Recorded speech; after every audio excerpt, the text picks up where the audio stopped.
Welcome back to another vlog in this vlog series documenting my last few days here in the UK prior to probably one of the biggest moves that I've ever made, moving from the UK all the way over to Australia. I have lived in Australia previously. I lived in Perth and Broome for 12 months when I was 25 years old. Absolutely loved it, and I have returned many times since, and this just feels like the right decision. And it's actually partly to do with my career as a doctor, but Australia to me feels like home, and I know that is my soul and my spirit calling me back to that place that just feels so right and so peaceful. And that's the voice that I always listen to, and that's what we're going to talk about a little bit more during this vlog series. How can I help you and inspire you to also listen to that inner voice and stop listening to perhaps people in your surroundings who are not supportive of your goals? So we'll come back to that a little bit later on in today's episode.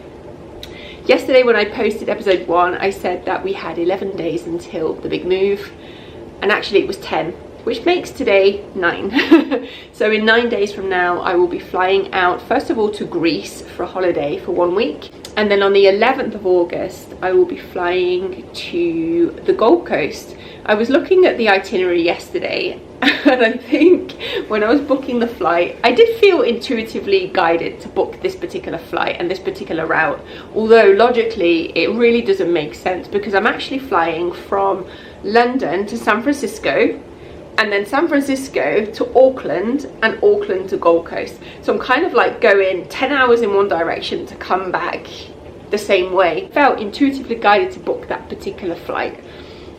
It doesn't make sense, like I said, although it was a lot cheaper. But yeah, sometimes you just got to go with your gut even when it doesn't make sense, right? So yeah, that's what we've done. So I'm flying with Virgin Atlantic for the first flight and then Air New Zealand for the other 2.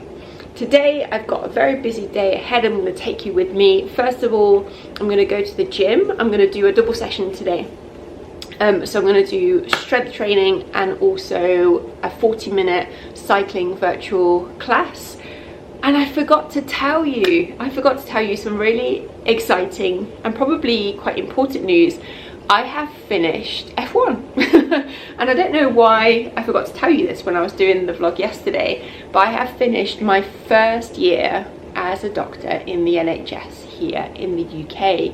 So I feel very free, very happy, very relieved, very grateful that I got through that first year, and I will do a video in the next few days with my honest reflections about what life is like as an F1. So if you're starting your first years as a doctor in the NHS, you will kind of know what to expect.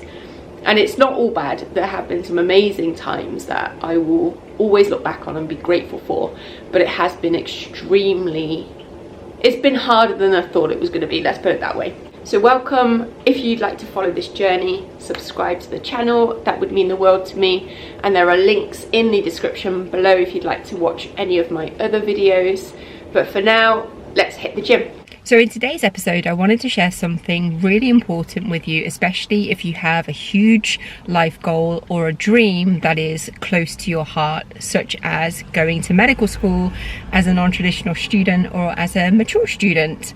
If you've been following my journey, you will know that at the very beginning of my own journey at the age of 34, on paper, it was a long shot for me to get into medicine. I mean, to be honest with you, 99.9% of people that I shared this goal with either laughed or told me that it wouldn't be possible, and I fully understand why this happens.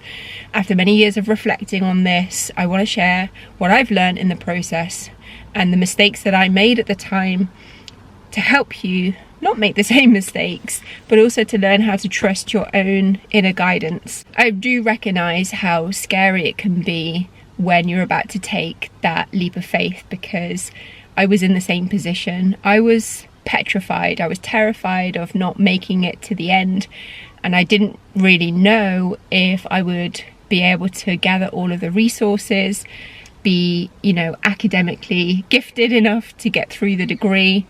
So what I did was I started asking people for their thoughts, and I think for permission, to be honest with you. I understand it might feel really risky to do this, but trusting yourself is probably one of the most loving things you can do.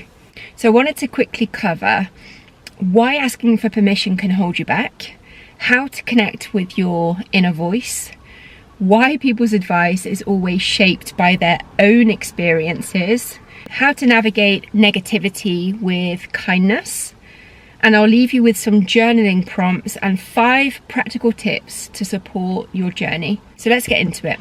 Why you should never ask permission or advice. So let's start with a gentle but very important truth.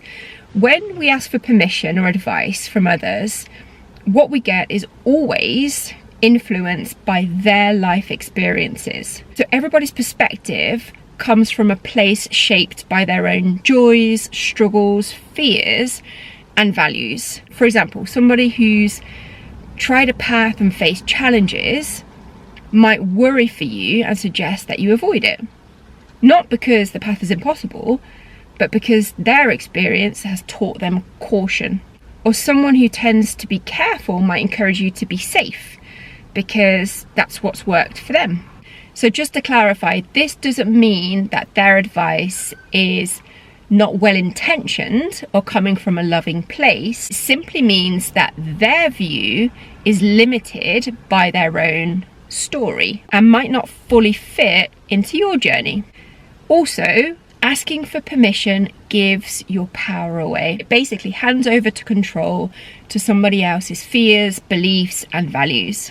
And also, because most dreams feel uncertain or risky to others, many people won't be able to say yes easily, not because they don't want you to succeed, but because they can't see what you see, or they can't feel what you feel about your dream. This leads to self-doubt creeping in, and you start wondering if you're making the right decision.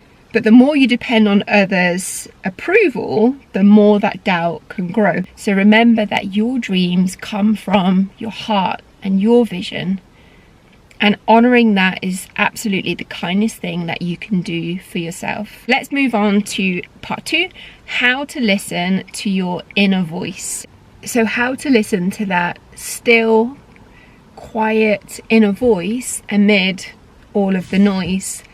And I told this story on my channel before, where I had this epiphany, you can call it, when I was sat on the edge of my bed and I was just watching a few YouTube videos about different career paths, and I saw this video about a lady in her late 30s that had decided to pursue medicine.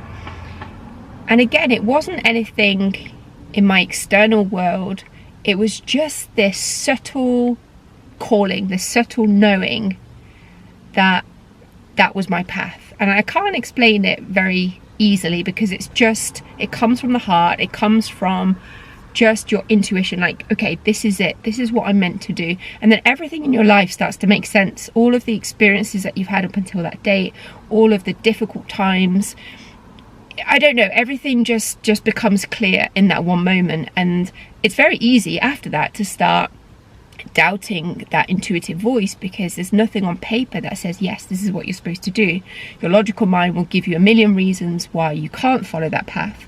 And the challenge, I guess, is once you hear that inner voice and you connect your intuition, how do you trust it? You know, how do you trust it and move forward with a plan that everybody else disagrees with? Nobody can see your vision, but it's clear as day to you that this is what you're meant to do in life. So you've got to remember, first of all, that your intuition is your most loving guide, your internal compass. I like to call it my GPS, and it's always there. And you don't have to be, you know, a spiritual, I was going to say a monk, that's not the right terminology. You don't have to be a spiritual person that meditates hours each day to have access to your intuition.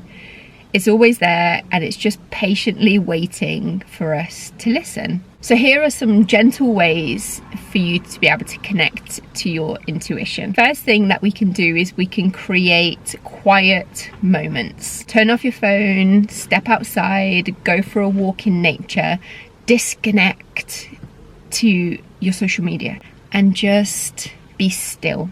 Write freely in a journal and just let your thoughts and feelings flow without judgment. Writing does really help, and I'll give you some journaling prompts during and after this video, but it just helps uncover what we're perhaps not able to tap into in a conversation with a loved one.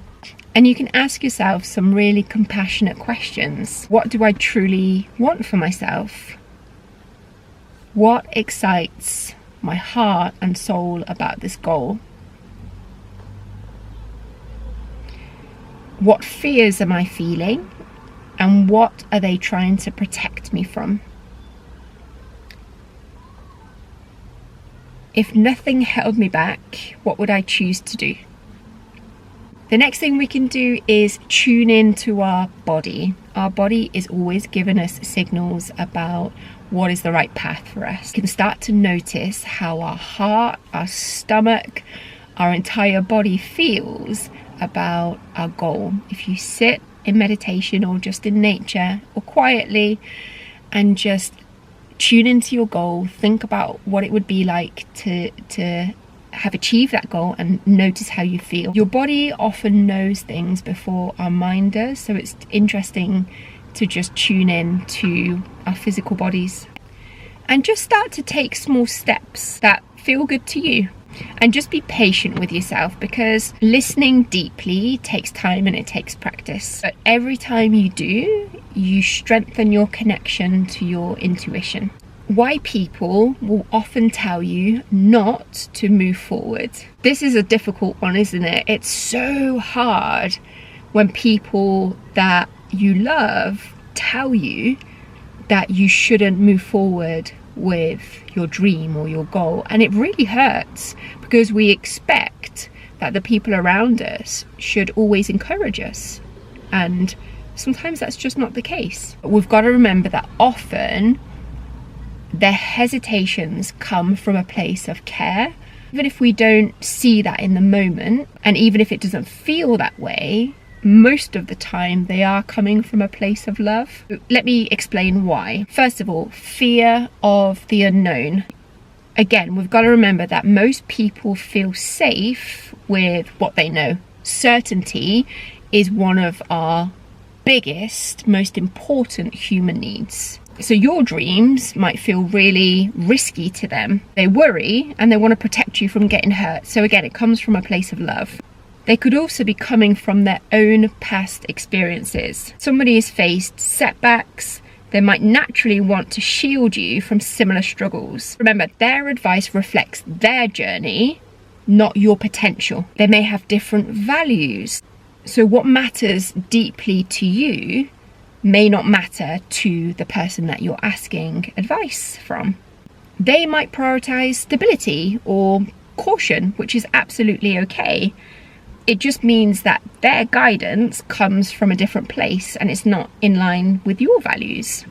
You might be asking somebody who has a limited perspective. So if your goal, just like mine was back in 2016 when I said, you know, I'm a care leaver, I don't have any qualifications, I don't have any money, but I want to be a doctor, you know, and people were like, well, what have you been smoking recently?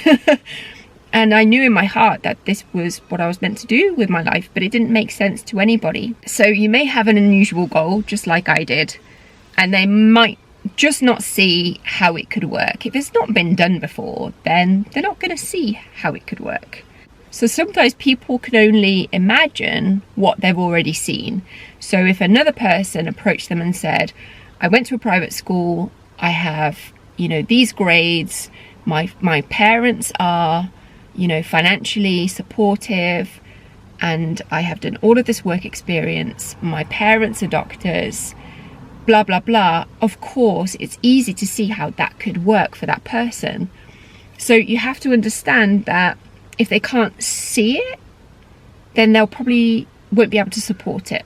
It might also be coming from just a place of unconditional love and wanting to protect you. Sometimes discouragement comes from that place, this loving desire just to keep you safe. And even if it kind of unintentionally blocks your path, It's just love. It's coming from love. You can also think about social and cultural norms as well. So our environment shapes what we think is acceptable or possible. So your dreams might challenge these norms, which can cause resistance. Understanding these reasons can help you to become more compassionate with those who are perhaps negative towards your goals and your dreams. Their words are absolutely not about stopping you most of the time, just often about their own limits and their own fears. So it allows you to kind of appreciate their care, their love, but still standing your ground and having firm boundaries about your plans for your goals. So remember, by moving forwards despite all of this resistance, you're actually being a role model for others and showing others what is possible. So let's move on to some journaling prompts. 5 tips to stay focused. One of the most loving ways that we can stay connected to our path, ourselves and our intuition, is by journaling. And I've really gotten into journaling recently. I do it every single morning and every single evening, and it helps me to just declutter what's going on in my mind and helps me to navigate perhaps some tricky feelings, especially during this huge life transition at the moment. So I thought I would share some journaling prompts with you. I've written those down, so let me just read off my phone. So what is my biggest goal or dream, and why does it matter to me? 2, what fears or doubts come up when I think about pursuing this dream? 3, what advice or opinions have I heard that don't feel right to me? 4, when do I feel most confident and hopeful? 5, what's one gentle step I can take today towards my goal? And here are 5 loving tips to help you stay focused on your path. Celebrate small wins. Every step forward that you take is progress, so honor it. Tip 2, be patient and kind to yourself. Growth absolutely takes time, and you will have setbacks. And these are absolutely part of the journey. So be patient and be kind and compassionate to yourself. Tip number 3, limit time with negative influences. Surround yourself with people who uplift you and encourage you. 4, practice daily check-ins. Ask yourself, what do I need today to feel grounded? And tip number 5, keep a no list. Write down any advice or any thoughts that don't serve you, and then just let them go with love. Just remember that your dreams deserve your full attention. They deserve your courage, and the best permission you'll ever get is the one you give to yourself. So if this video helped you, please like, share, subscribe to the channel, and perhaps consider sharing it with somebody who may also need some gentle encouragement.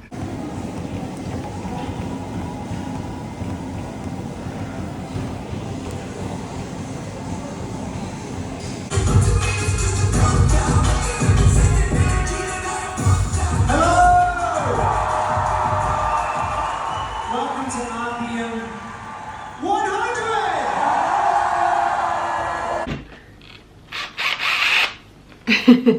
I've just been to see my neighbour, who's kindly lent me this power tool. I don't even know what it's called, but I'm going to try and dismantle my bed today because I want to shampoo the carpets, and I want to get that done probably over the next few days. And I got a parcel from Shein.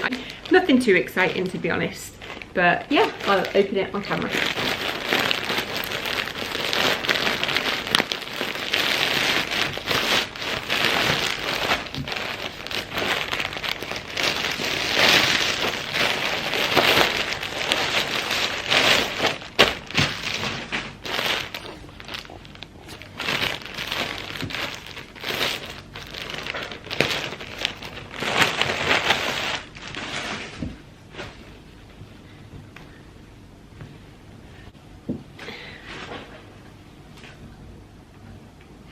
Oh, it smells so nice. So I got this for the plane. I'll probably just wear some leggings with it, but it's gonna be a long journey, isn't it? literally flying from London Heathrow to San Francisco, then to Auckland, then to Gold Coast. So I want to get nice and cozy, so I thought I would treat myself to a new jumper. Very happy with that. And then I got myself a new bikini. I'm going to get high waist just because the fit feels, I don't know, more comfortable and more suited to my body type.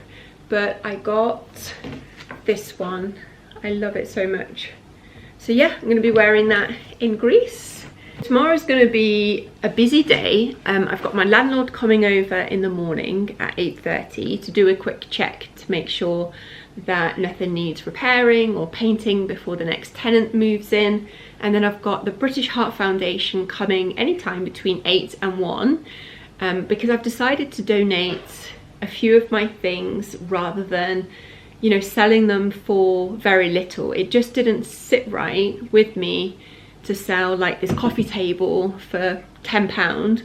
I'd rather just give it to charity and for them to, you know, put the money to good use. So yeah, I feel like that was the right decision. It's just a little bit annoying that they don't give you a set time. It's kind of like any time between 8 and 1. But for the rest of the day, I'm gonna just chill for a bit now, have a bit of a rest, and then I'm gonna sort out what I am giving to charity, because they're gonna be taking, so this table, and then tomorrow they're taking this kitchen table as well, and then 3 boxes and 3 bags.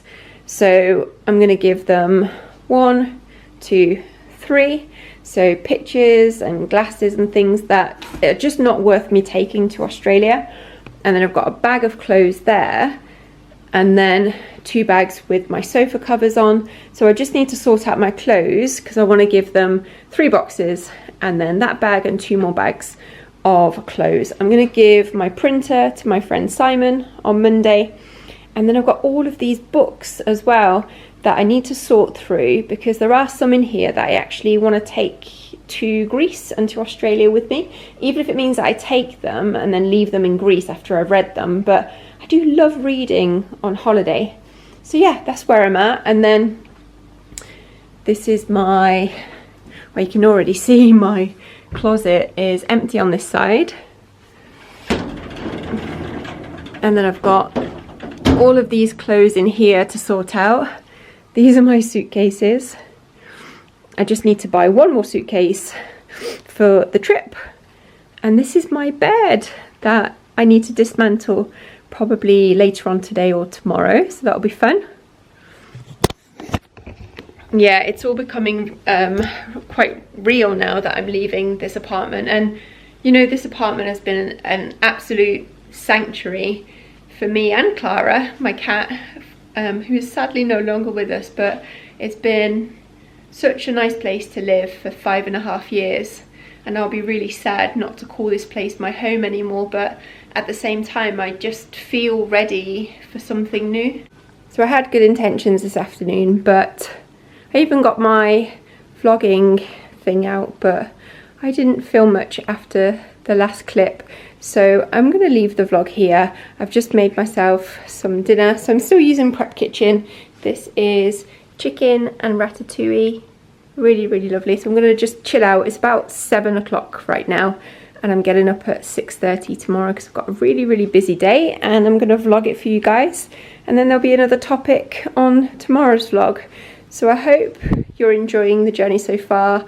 9 days until I leave the UK, and I look forward to seeing you again tomorrow. Take care. Bye.